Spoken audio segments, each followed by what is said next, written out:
다른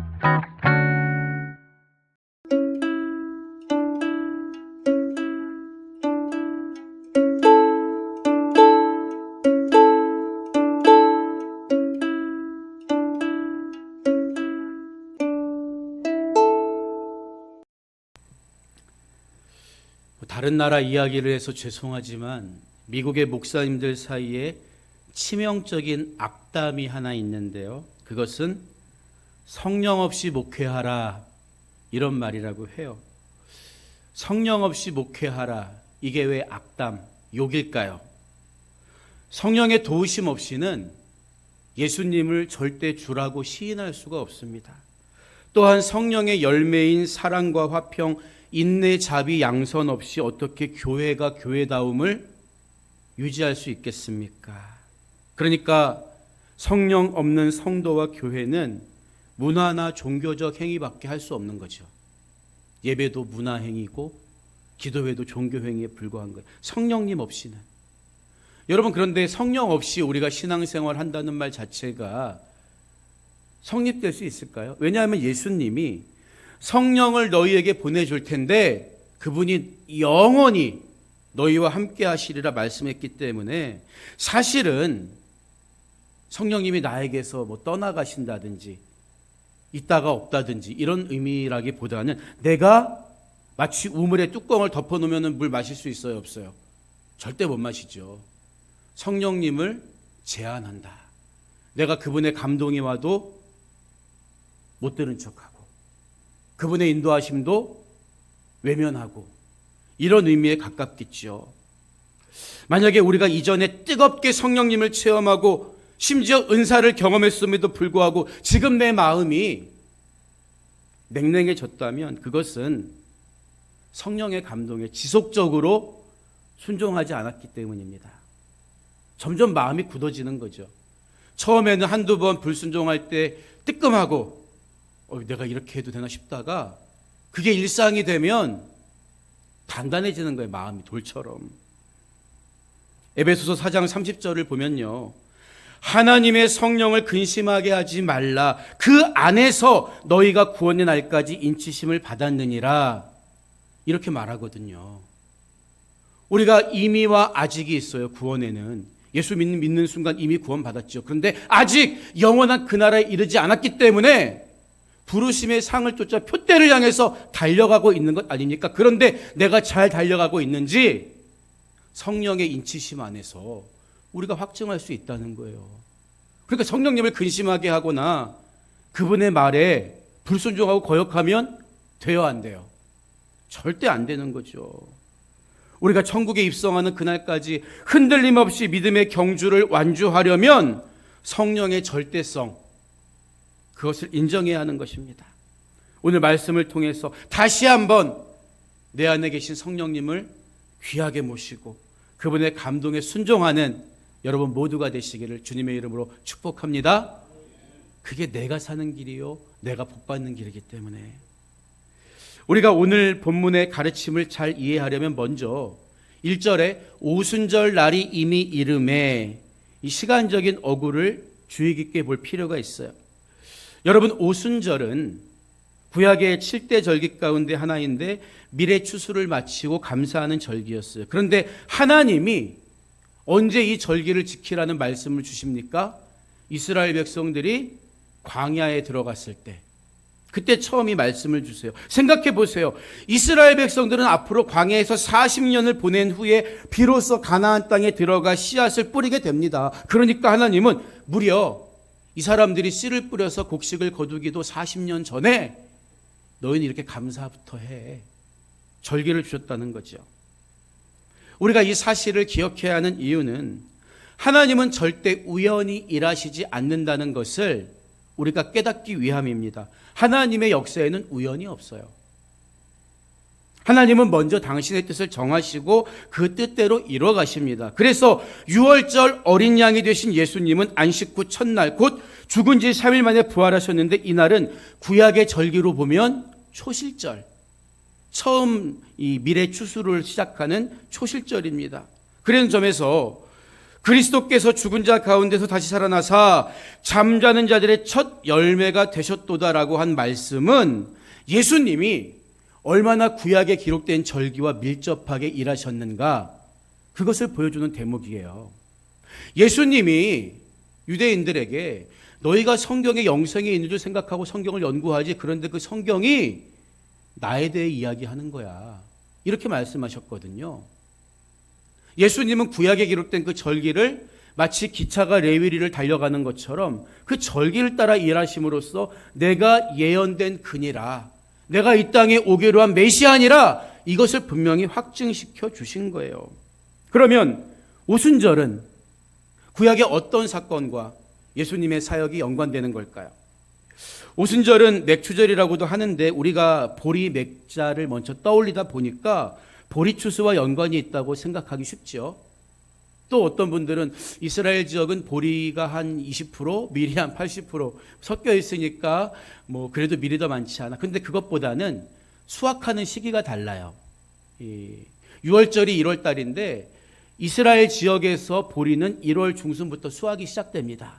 그러니까 이 성경에서 말하는 오순절, 맥추절은 보리 추수가 아니라 보리 추수가 끝난 뒤 이제 미래 추수를 시작해서 미래 추수가 끝나고 그것을 감사하는 절기가 맥추절이고 오순절이다, 이렇게 이해하면 됩니다.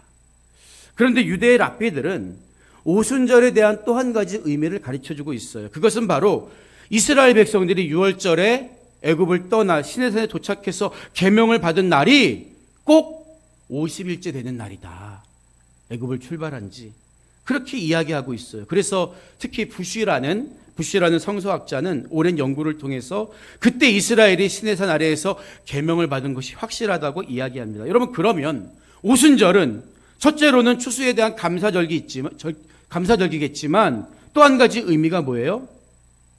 하나님과 처음으로 언약을 맺은 의미 있는 절기가 되는 거예요. 그래서인지 이 오순절, 맥추절은 6월절, 초막절과 함께 이스라엘 성인 남자들이 반드시 성전에 와서 하나님을 찬양하고 예배해야 하는 3대 절기 중에 하나로 자리매김한 거죠. 그런데 이렇게 좋은 하나님과의 언약을 맺은 사건을 이스라엘 백성이 뒤집어 버리죠. 지키지 못합니다. 인류 구원을 위한 거룩한 제사장 나라가 되라고 하나님이 귀한 언약을 오순절에 주셨는데 그들은 지키지 못했던 거예요. 하나님은 예레미야를 통해 그날 후에 내가 이스라엘 집과 맺을 언약은 이러하니 곧 내가 나의 법을 그들의 속에 두며 그들의 마음에 기록하여 나는 그들의 하나님이 되고 그들은 내 백성이 될 것이라. 새 언약을 주십니다. 하나님은 완악한 인간을 포기하지 않으시고 예수 그리스도를 세상에 보내시고 그 마음에 우리의 법을 새기셔서, 하나님의 법을 새기셔서 우리의 죄를 사해 주시고 다시 화목케 하시겠다고 선언하신 거예요. 이처럼 성령이 처음 언약을 맺은 오순절에 강림했다는 것은 성경 전체의 숲에서 볼 때 매우 의미 있는 사건입니다. 그러니까 예수님이 절기를 따라 일하신 것처럼 예수님과 사역을 교대한 성령도 오순절에 강림하셨다는 거죠. 그런데 본문 1절을 보면 오순절 날이 이미 이름에 그들이 다 같이 한 곳에 모였더니 이렇게 말해요. 오순절은 말씀드렸던 것처럼 성인 남자들이 성전에 가서 축제를 벌이고 하나님께 자기 몸을 보여야 하는 절기였습니다. 그런데 왜 그들이 성전이 아니라 지금 다락방에 모여 있을까요? 사도행전 1장 4절 이하를 보면 예수님이 승천하시기 전에 그들에게 분부하여 이르시되 예루살렘을 떠나지 말고 내게서 들은 바 아버지께서 약속하신 것을 기다리라. 요한은 물로 세례를 베풀었으나 너희는 몇 날이 못되어 성령으로 세례를 받으리라.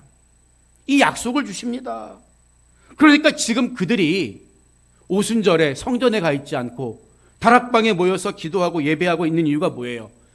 예수님이 약속하신 그 성령을, 그 성령 세례를 받기 위함이었다는 거죠. 여러분 생각해 보세요. 초실절에 부활하신 예수님이 40일을 머무시다가 하늘로 승천하십니다. 이 초실절이 낫을 처음 되는 날이거든요. 밀 이삭에다가. 그러면 오순절은 50일째가 되는 날이잖아요. 근데 예수님이 초실절에 부활하셔서 40일을 계시다가 승천하셨어요? 그리고 오순절에 성령이 강림하셨으면 제자들은 며칠 동안 기도한 거예요. 자연스럽게 50에서 40을 빼면 열흘 동안 기도한 거죠. 성령을 기다린 거예요. 여러분, 이처럼 성령이 우리 삶에 찾아오셔서 능력과 선한 일을 행하시는 것은 우리의 요구이기 이전에 누구의 약속이고 바람이라는 거예요? 하나님의 아들 예수 그리스도의 약속이고 그분의 뜻이라는 거죠.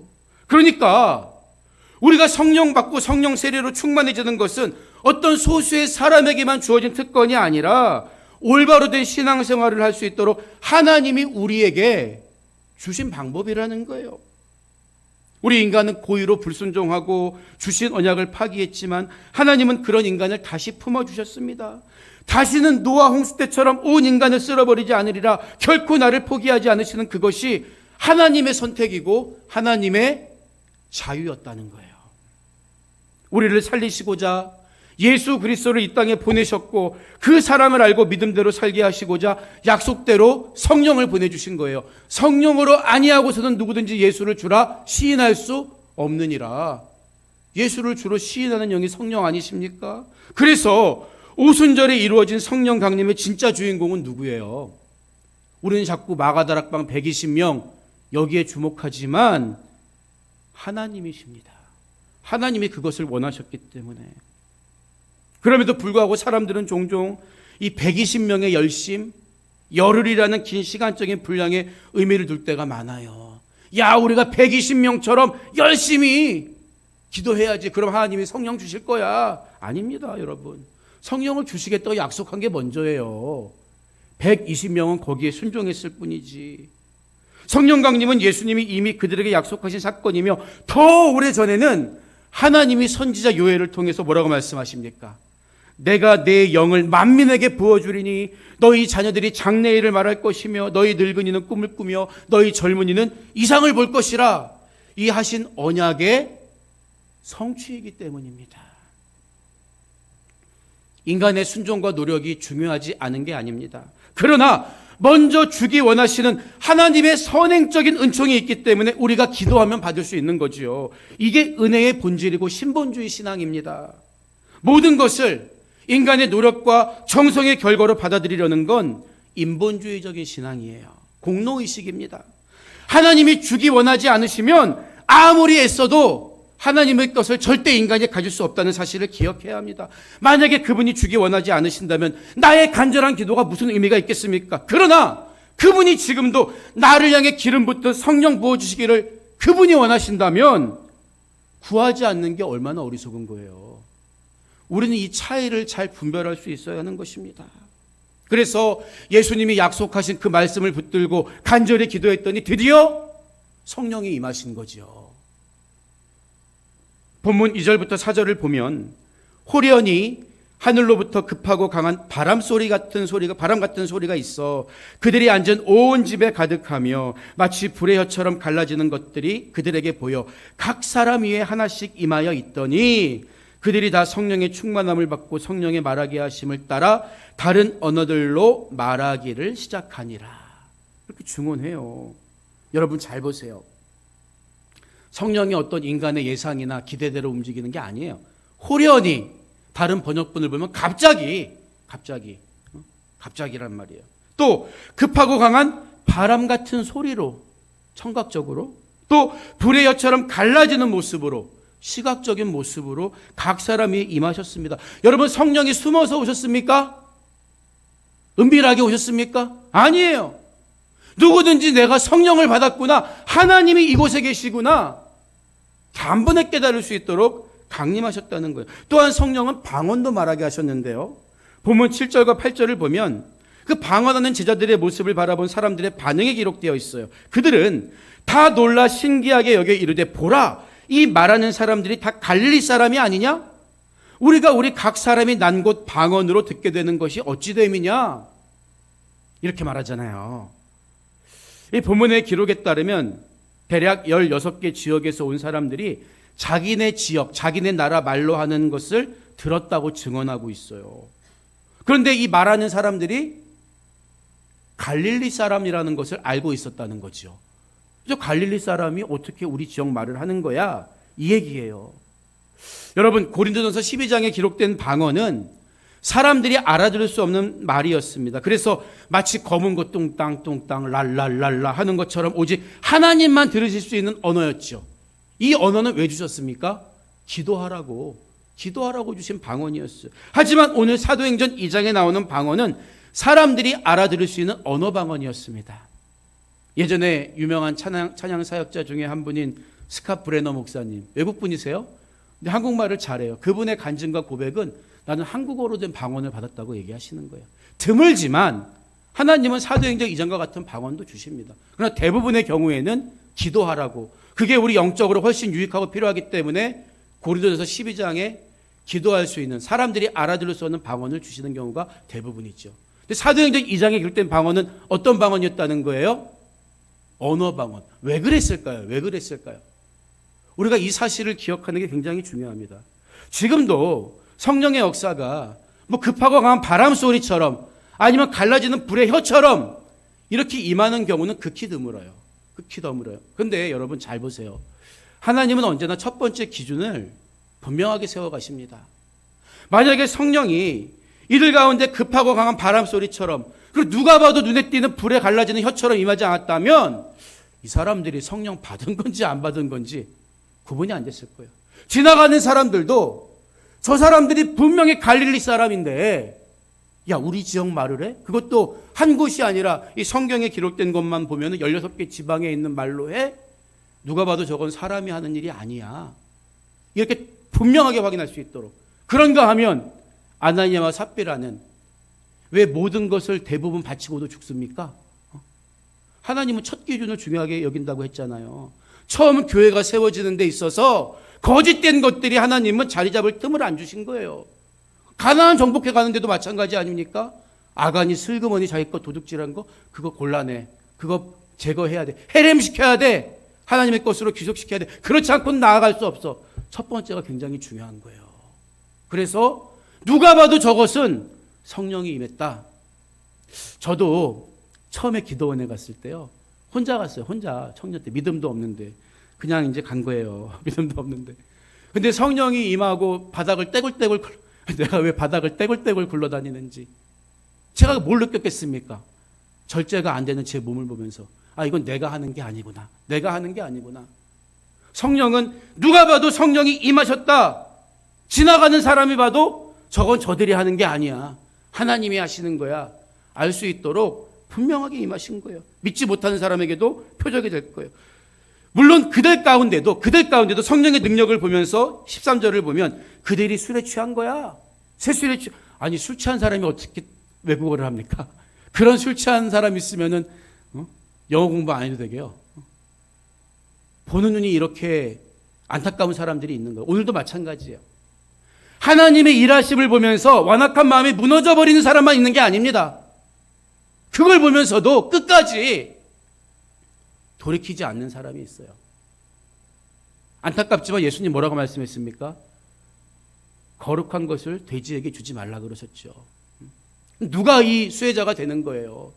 가치 있는 것을 귀하게 볼 수 있는 사람이 있다는 거예요. 하나님이 예비하신 사람들이 있다는 거예요. 그런 사람들이 이 표적을 보면서 하나님 살아계심을 인정하고 두 손 들고 돌아오게 되는 거죠. 성령의 역사는 그래서 본인이 알아요.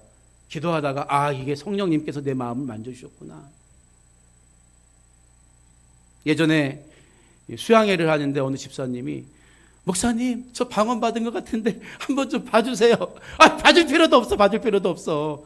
얼굴이 벌써 환해져가지고 너무 기뻐가지고 그렇게 사모하던 방언 받았다고 집사님 애기 엄마가 애기 업고 나와서 그러는데 본인이 알아요. 본인이. 하나님은 당연히 아시고 얼마나 귀합니까?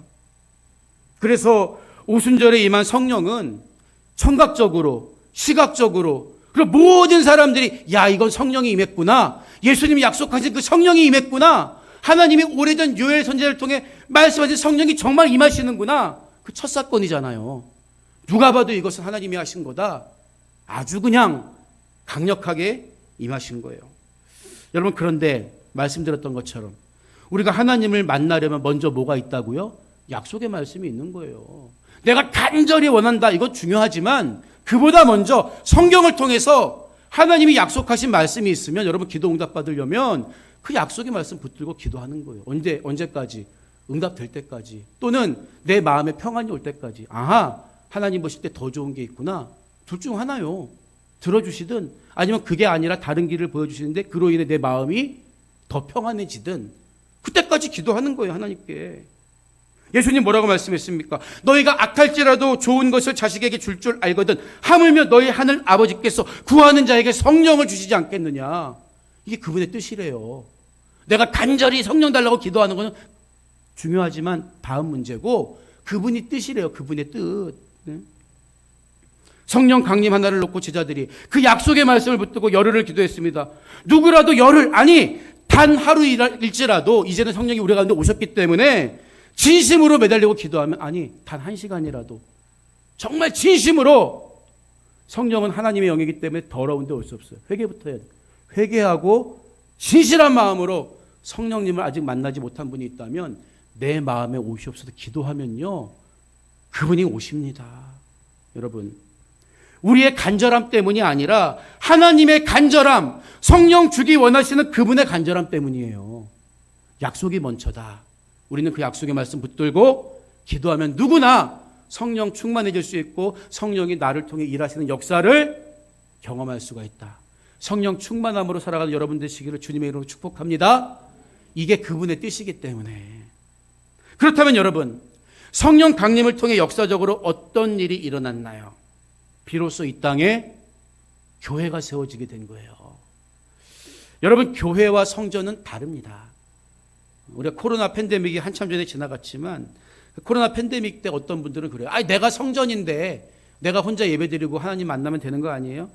여러분, 아니에요. 성전이 공간적인 개념이라면 교회는 사람들의 모임입니다. 성전은 구약시대에 있었고 그 이전에도 있었죠. 왜냐하면 하나님의 임재가 거해 있는 공간을 성전이라고 부르기 때문에. 그러니까 우리 각 사람 마음속에 하나님이 와 계시면 우리도 성전입니다. 성전은 이런 의미예요. 하나님의 임재가 있는 곳을 성전이라고 말합니다. 여러분, 그렇지만 교회는 뭐예요? 예수 그리스도를 주로 시인하고 그분의 가르침을 따르는 사람들의 연합입니다. 그래서 모여서 떡을 떼는 교제도 나누고 우리 공동체가 하나님을 예배도 하고 또 다음 세대를 양육하고 선교하고 전도하고 봉사하고 화목해하는 직분을 감당하는 거죠. 다르죠? 구분 못하는 분들이 있어요. 여러분, 그렇다면 예수님을 주로 시인하는 공동체가 교회라면 공생의 기간 동안 예수님을 따라다니는 제자들도 교회 아닙니까? 그분도 예수님을 주로 불렀잖아요. 그렇지만 그렇지 않아요. 보세요. 혈기왕성한 제자 베드로가 나는 죽기까지 예수님을 부인하지 않겠습니다. 주님을 시인하겠습니다. 장담해요. 됩니까 그게? 세 번이나 예수님을 모른다고 부인합니다. 또 가장 똑똑해서 총무를 맡았던, 돈주머니 맡았던 가룟 유다는 예수님을 팔아넘기기까지 합니다. 교회가 못 돼요. 우리 혈과 육으로는 절대 안 돼요. 바요나 시므나 내가 복이 있도다. 그러나 그것을 알게 하는 것은 혈과 육이 아니요 하나님이시다. 성령이시다. 혈과 육 가지고 안 돼요. 배워서 교회 공동체 만들 수 없습니다. 이 제자들을 보면 예수님이 부활하신 후에도 성난 백성들이 자기들까지 해코지하고 예수님과 한표로 벌어서 죽일까 두려워서 숨어 있잖아요. 인간은 그렇게 연약한 존재라고요. 그런데 여러분 보세요. 오순절에 성령이 각 사람에게 임하니까 제자들이 가장 먼저 한 일이 뭡니까? 그 전까지 사람들이 무서워서 자기들끼리 숨어 있었는데 거리로 뛰쳐나가서 예수 그리스도가 하나님의 아들이라고 증거해요. 베드로가 사도행전 2장 38절을 보면 너희가 회개하여 각각 예수 그리스도의 이름으로 세례를 받고 죄사함을 받으라. 그리하면 성령의 선물을 받으리라. 3번이나 예수님을 부인했던 베드로. 왜 부인했습니까? 죽을까 봐. 혈과 육이 죽을까 봐 두려워서. 근데 성령이 임하니까 그게 초월이 되더라는 거죠. 담대하게 예수 믿고 회개해. 그럼 너희도 성령을 받을 거예요. 외쳤다는 거예요. 여러분, 이 힘이 어디서 나온 거예요? 성령의 강림을 통해서.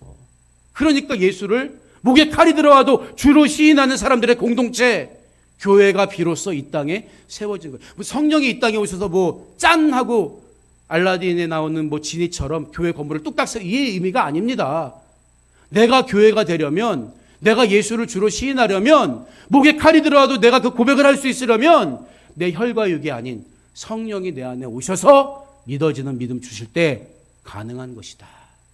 성령 강림을 통해서 이 땅에 교회가 세워지는 거예요. 그래서 예루살렘 교회가 세워지고 그 복음이 예루살렘 교회를 통해 안디옥으로 전해지게 됩니다. 그 안디옥 교회에서 파송한 바울과 바나바가 복음을 들고 유럽으로 건너가서 유럽이 복음화되어 비록 배운 것도 없고 연약한 제자들이었지만 성령의 능력으로 그들이 이 일을 행한 거예요. 그리고 2000년이 지난 오늘 저와 여러분에게도 한국 땅에도 복음이 전파되었고 우리는 그 복음을 또 인도로 파송한 게 아닙니까? 지난 2024년 고든 코넬 신학대 산하 글로벌 기독교 연구센터가 발표한 자료에 따르면요, 2024년 기준으로 전 세계 기독교 인구가 26억 명이라고 합니다. 그러니까 전 세계 인구 중에 90%가 종교를 가지고 있는데 그 90% 중에 30%가 기독교인이라는 거예요. 그러니까 예수님을 믿는 것은 여러분 광신이 아니라 상식입니다. 상식. 더군다나 역사의 기원 전과 후를 나누는 기준도 우리가 믿는 예수님이라고요. 기원 전을 의미하는 약자 BC는 Before Christ, 예수님이 태어나시기 전. 그 다음에 기원 후를 의미하는 AD는 라틴어인데 아노 도미니, 주의 날, 주의 해, 이런 뜻이죠. 그러니까 기독교와 교회를 빼고서는 서구 역사는 물론 인류 역사를 논할 수가 없는 거예요. 이 모든 것을 누가 하셨습니까? 성령님이 오순절 마가다락방의 강림을 통해서 해오신 거예요. 이제 누가 그 바톤을 이어받는 거죠? 저와 여러분이 이어받아서 하는 거예요. 내 힘으로? 아닙니다. 내 안에 계신 성령이 일하게 하심을 따라 우리는 그저 순종하면 되는 거예요. 물질로, 시간으로, 헌신으로, 땀과 눈물의 기도로 감당하는 것입니다. 오늘 말씀을 마무리합니다. 18세기 프랑스 철학자 장자크 루소는 에밀이란 책에서 누구도 다른 사람을 살 수 있을 만큼 부유해서도 안 되고 누구도 자신을 팔아야 할 만큼 가난해서도 안 된다는 이야기를 해요. 여기서 행복은 절대 돈으로 살 수 없다는 가치가 도출됩니다. 물론 상대적 박탈감을 가지고 사는 현대인들은 루소의 이 생각에 동의하기 어려울 수도 있겠죠. 그러나 분명한 사실은 행복 그 자체는 시대를 막론하고 돈으로 사거나 팔 수 없다는 사실이겠죠. 어제 동기 목사님 아들 결혼식에 갔는데요, 어떤 동기가 그런 말을 해요. 어느 돈 많은 권사님이 자기 딸과 그 말을 꺼낸 목사님 아들이 결혼하면, 그리고 그 아들이 목회를 하면 교회를 지어주겠다고 했다고 해요. 여러분, 돈으로 예배당 건물을 살 수는 있어요. 그러나 교회는 오직 성령의 일하심으로 세워지는 것입니다. 돈으로 우리가 사는 삶이 더 윤택하고 편해질 수는 있습니다. 그러나 영혼의 때에 나를 살리는 영적인 유익은 오직 성령님만이 베푸시는 은혜라고요. 천지를 지으셨고 영원하신 하나님이 집이 없어서 여러분 마음속에 찾아오셨겠습니까? 우리 각 사람 마음속에 오셨겠습니까? 아니에요. 열매 맺게 하시려고, 능력으로 일하게 하시려고 찾아오신 것입니다. 사랑, 희락, 화평, 인내, 자비, 양선, 충성, 온유, 절제. 여러분은 지금 어떤 열매를 맺고 계십니까? 어떤 열매가 가장 작고 미약한가요? 오직 순종을 통해서만 성령의 열매는 맺히는 법입니다.